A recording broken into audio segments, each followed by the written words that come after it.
Hey, what's up, everyone? Welcome to the Mindset-Conquest Podcast, where every week I'll be joined by a special guest who will be sharing what they've experienced as the biggest failure in their life, but most importantly, the lessons that they've learned from that experience.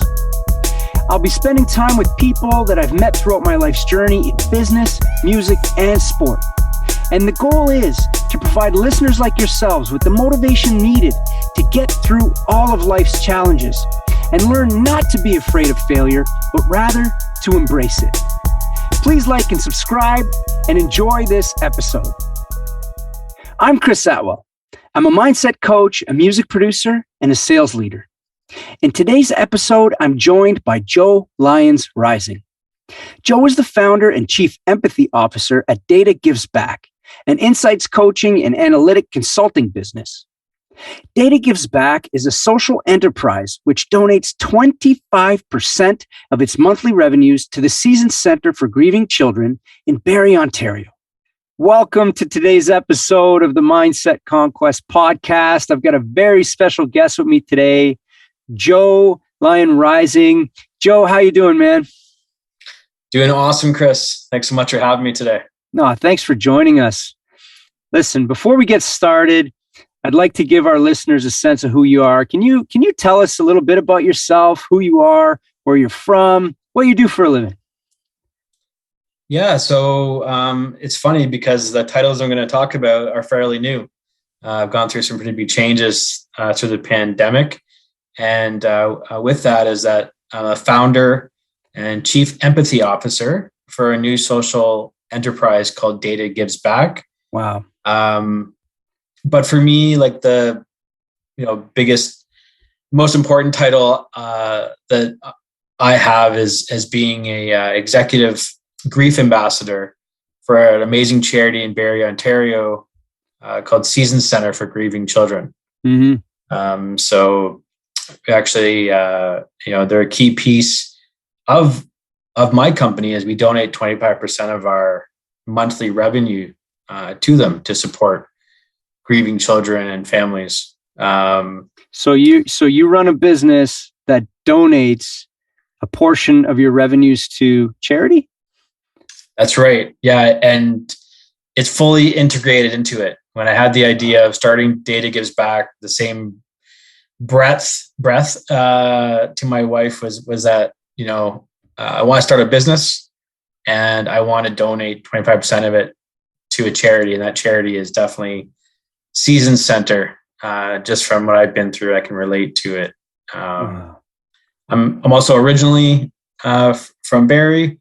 I live in Stouffville, actually not too far away from you. Yeah, Stouffville. Yeah. Yes, shout out to Stouffville.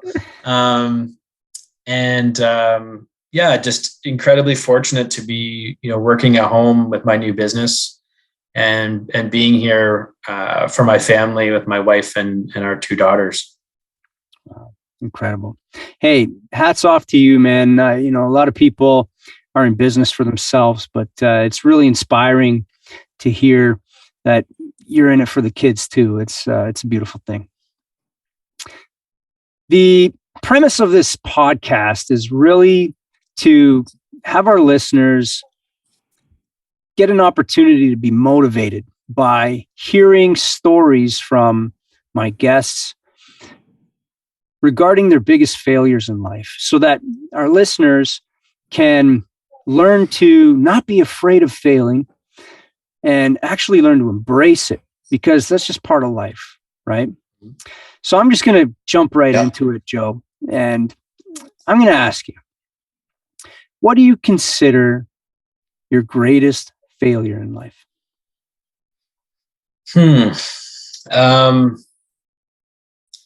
I think it really comes back to the first business venture I had right out of university. Mm-hmm. So in my fourth year of university, down in Waterloo, myself and two of my close friends, we had these ideas that just started out chatting in our family room. We used to start having coffee meetings at like a local coffee shop on Sundays. Didn't know where the idea was going to go. We had this idea of a rental housing website, which is now just commonplace, right? Doing virtual tours and things. So we decided to actually form an incorporated partnership. We partnered with another web development company, and we were basically doing like sales and marketing for this site. But through it, we kind of went all over the place because it wasn't generating a ton of revenue. And we really didn't know a lot what we were doing, to be honest. We were in our early 20s. We just took on a lot of different types of pieces, and especially near the end, as we were trying to grasp at straws to keep the business going. Whatever we thought was going to be kind of profitable and revenue generating, we would hop around to. So we weren't that focused. And I would say that we were very afraid to say that we didn't know what we were doing. That's the reality. We were very young, didn't have a ton of experience, but the big lesson for me, especially now, it's 20 years later, me starting my most recent venture, is that we didn't have the courage or confidence to say to people, we need help. Wow. How many guys were you partnered with in that business? So there was 3 of us. We were all equal partners. Okay. And it sounds like that was at a time when the internet wasn't quite what it is today. You're going back 20 years. Yeah.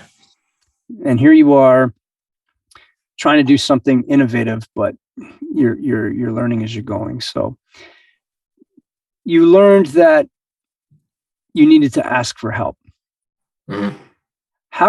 When did you recognize that? When did that really, come to be?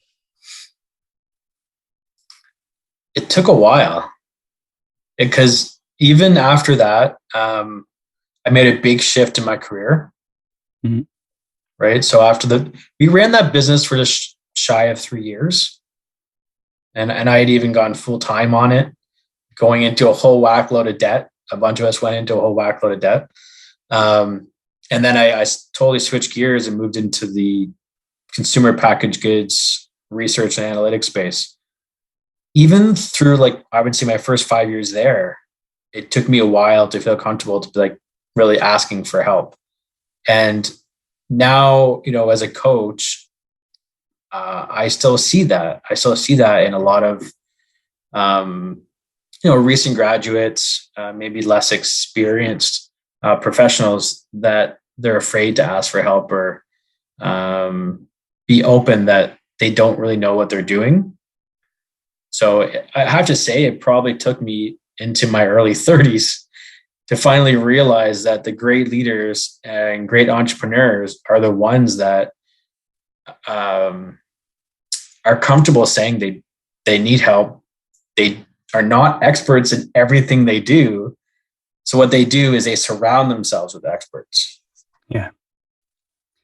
Where do you think that business would be now if you discovered that you should ask for help at the time?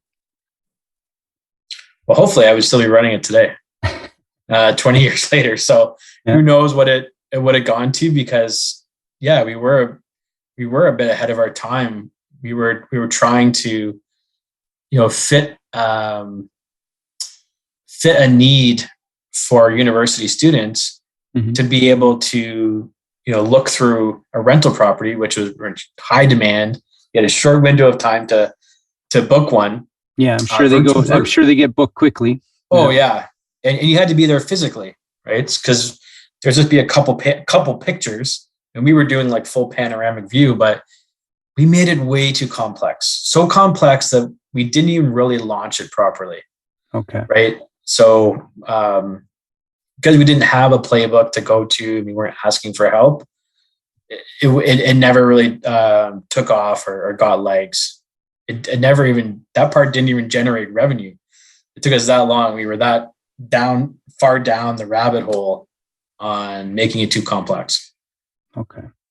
So without asking for help, the complexity just kind of drowned you guys, essentially. You could have you could have asked for help. What I'm hearing is you could ask for help, and some of the advice you would have got might have been, hey, if you simplify this, it may be easier for you, type thing.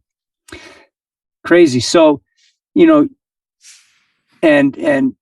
it sounds like one of the pieces of advice you would give somebody is to ask for help if somebody was in the same sort of situation as you were at the time.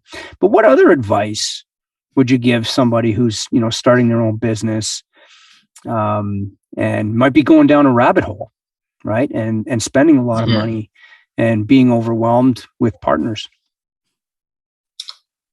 So, I do have a lot of caution with partners. And unfortunately, I have caution with partners, they might be close friends or family with. Even before I started my first business, I had family that had businesses that didn't work out well, and it negatively impacted their relationships. Some cases it still does today. And, unfortunately, I went through that as well. It's really actually, the additional pain of it impacting a close relationship. Right. So sometimes you have to think about if you really need to have a partner, like an official partner, like on paper as part of the corporation or the partnership, what happens when things go sour? What happens when the business is in a really rough financial spot? How is that going to potentially impact your relationship? And if the relationship is too, not just vulnerable, but I would say important, it may not be worth any potential financial gain you can make together. Yeah. So I think it's just having those real scenarios, talk it out. Now, I'm not going to say partnerships don't work. They do. There's so many great partnerships, but it's almost like a marriage, really, to a partner. Like you're that close with them. You have that much on the line. You really have to trust someone, be open. Communication is critical. Mm-hmm. Yeah, I've definitely experienced that myself as well, in multiple ventures, whether that's in, rap groups that I've been in, right, where we're not seeing eye to eye as partners, and even at working for a corporation, if you've got a team of people, you all have to have open communication, make sure you're all on the same page, and what the expectations are when things go wrong. Right. Yeah. So I can appreciate that. Absolutely. So you went through that challenge in your life. What are the resources that helped you along the way? Right. You started discovering that, hey, you know what, had I asked for help, things may have been different, but what resources did you tap into and why? So, when I went into this next venture, I came into it now with like 15 years of expertise in an industry.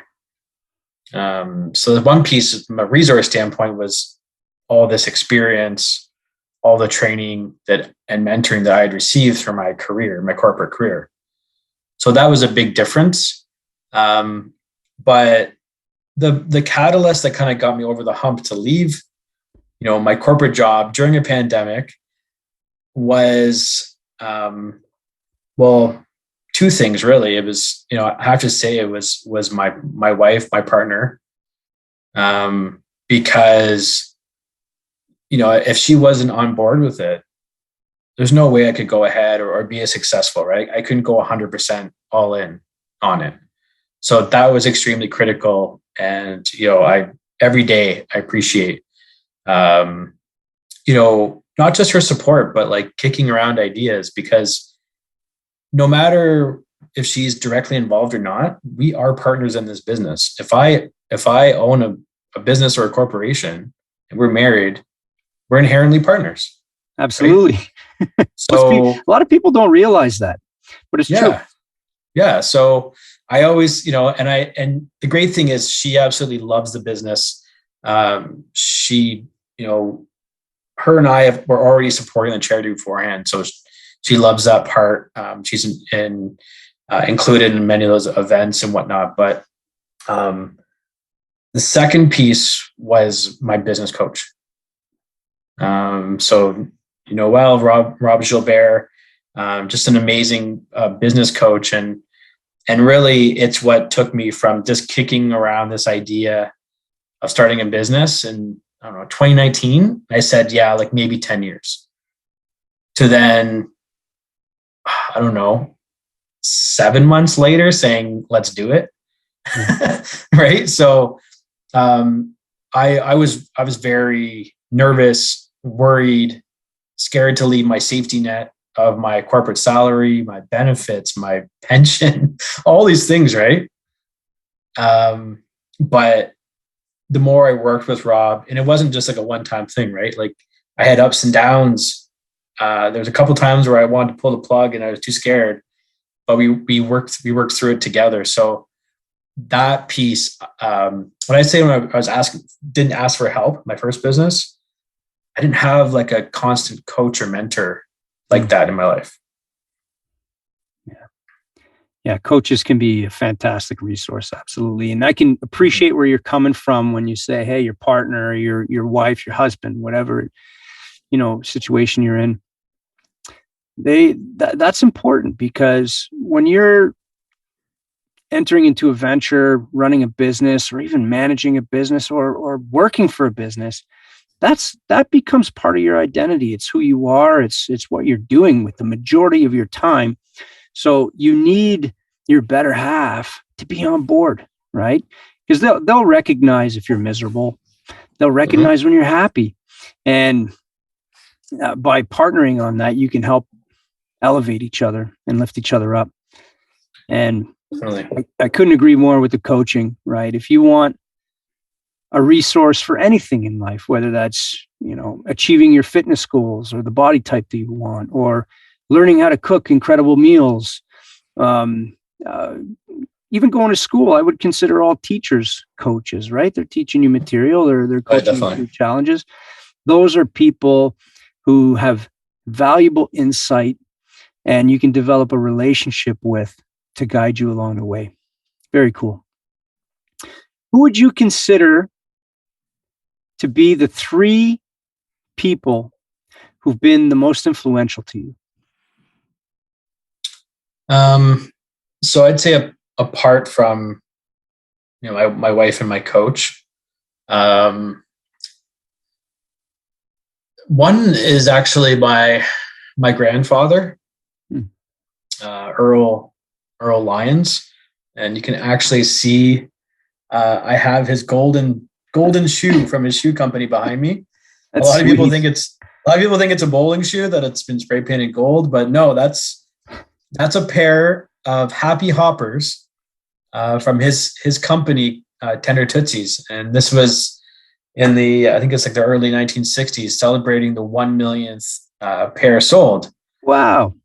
And so he started this really, interesting shoe and footwear business, like right after World War II. And it didn't go well. Like it went bankrupt a couple times. So he figured it out and grew it into, actually at around this time, I think even through the 80s, it was the number one recognized shoe brand that was all produced at that time in Canada. Incredible. And so he ran it, for over 40 years. And a huge inspiration, not just for what he accomplished as a businessman, but as a philanthropist. And he was a lot more quiet about how he gave back. Maybe it's a sign of the times back then. But I found out later, he shared 25% of his profits back with the employees. He was the type of person that would send flowers to, all the women in our family, and would also send them to different rooms in hospitals in London. So yeah, for sure. My grandfather, big inspiration with that. And then, I think I'm inspired most by people that are like really close to me. Like maybe not, like I definitely have, famous celebrities and whatnot, but if I don't really know someone well, I don't get the same type of inspiration per se. Right. Till I really know them. So another big inspiration for me is a close friend, a former coworker, and now we're both executive grief ambassadors, Nina Purewell. And ironically, Nina also lives in Stouffville. Stouffville. Yeah. But, she's a best-selling author, and, she's a suicide loss survivor like myself, and has been, such a great resource and friend going through launching my own business, because she has her own business that focuses on corporate mindfulness. And even now, as I'm venturing into finishing my memoir for this spring, and learning so much from her on that piece. So that's a second one. And then it's tough to narrow down to three, because there's so many great people in my life, I have to say. Let's see. Other than that, I think that, I would I'd probably go with, I can't narrow it down to one person, but I have a handful of other friends who are entrepreneurs. Okay. And family members, from cousins and close friends, from when I grew up in Barrie to London, to other friends running businesses in Vancouver. And they were the first ones I talked to when I wanted to launch my business. And the great thing is, again, I now was comfortable saying, hey, I want to start a business. I am 40 years old and I don't know what I'm doing. I know my field very well, but how do I go about doing this? How do I build a coaching business, an online coaching business through a pandemic? And I got so much great advice. Yeah, it really helped. Awesome. Yeah. Awesome. It really is nice to have a circle of influence, people that you can rely on, that are like-minded, who've experienced success and can help you achieve success too. I read this quote recently. I don't remember exactly how it goes, but if you want to be a millionaire, you've got to surround yourself with millionaires, right? And that's kind of what I'm hearing here. So that's great. So, I also started an online coaching business. You influenced me a little bit, by the way, inspired me to get into that, just so you know. Awesome. And one of the things that I'm always preaching, and most importantly, practicing what I preach, is good habits, trying to get rid of all my bad habits and being involved with good habits so that I can build a real foundation, be the best version of myself, and be 1% better every day, but really move towards finding true success in life, fulfillment in my business and with my family. So I'm going to ask you, what are some of the good habits that you practice, and why? So, just before this call, right, we were having some great chats about habits, and even things that I think for me, and others might agree, that we're always trying to continuously improve, right? You don't want to kind of stand still on habits. And that's why if you have a great habits coach, you're getting new ideas and things to tweak. For myself, the ones that have been really positive would be daily appreciation for the people in my life. Nice. Especially through COVID. We've been so close, literally within arm's reach of all the kids and my wife and everything in the bed. And, but we spend our mornings together before things get too crazy with work and with school. So yeah, in the mornings, my wife and I make time to always have our coffee and tea together. I'm usually first up in the house, so I've done a bit of work usually. Okay. And I like that time to either do business work or writing, or sometimes music. But then I love that break when I go upstairs, make coffee, have a tea, make breakfast for the kids. So that is one of it's a really strong habit that I didn't have before COVID because there was such a rush to get out the door. And so we've taken advantage of working a lot more at home, having that time at home. So we've now also brought that into the weekends. Man, that's wonderful. I can totally relate. Pre-COVID, same thing. I was traveling weekly for days on end. And it was rush out the door before the kids are up and get home late when the kids are in bed. And now I've experienced the same amazing routine where, you spend time with the kids in the morning, and we do things like we'll have breakfast, but it's always dance in the living room now. It's kind of nice, awesome. Put music on and dance. And I'm sure you guys do a lot of the similar stuff, but I like that one. What other habits are you practicing? So I don't think many people talk about afternoon habits, but I do have an afternoon habit that I really like. And I think it's because I do end up starting the day pretty early. So by the afternoon, I'm getting a little bit tired. I might have some meetings between 4 and 6, but usually between 2:30 and 4, I don't book many meetings. When my kids were in school, that would be when I would I'd walk to school, pick up my daughter from senior kindergarten, we'd come home, then we'd hang out for like an hour just together. Nice. So we'd have snacks, we'd play video games, maybe just relax, have a nap, whatever we wanted to do. But incredible bonding. I really can't put a value on that time with her.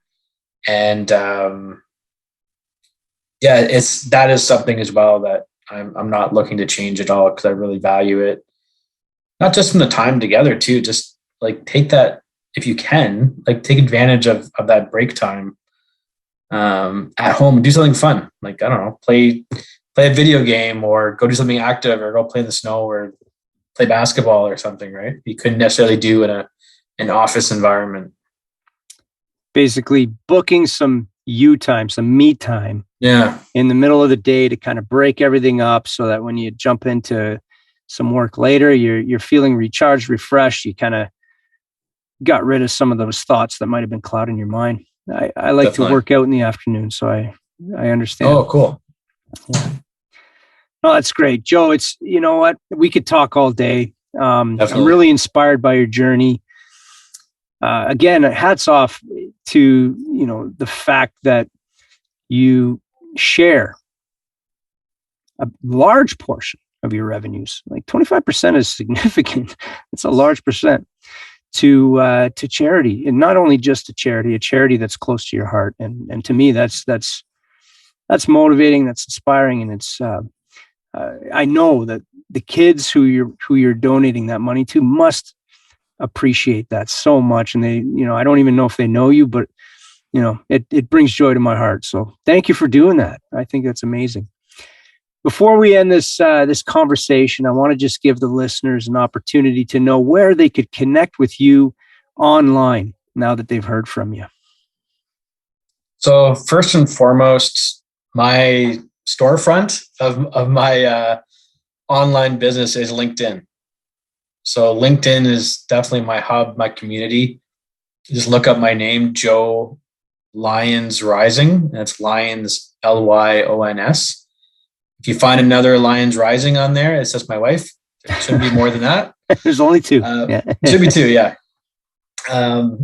Outside of that, I'm on Instagram as well. Data Gives Back. And then we have datagivesback.com is my website. Fantastic. Well, I want to thank you for your time. It was a real pleasure speaking to you. Guys, ladies and gentlemen, this was Joe Lyons-Rising. You take care of yourself, man, and thanks for sharing your journey. Thanks, Chris. You too. Take care. See ya.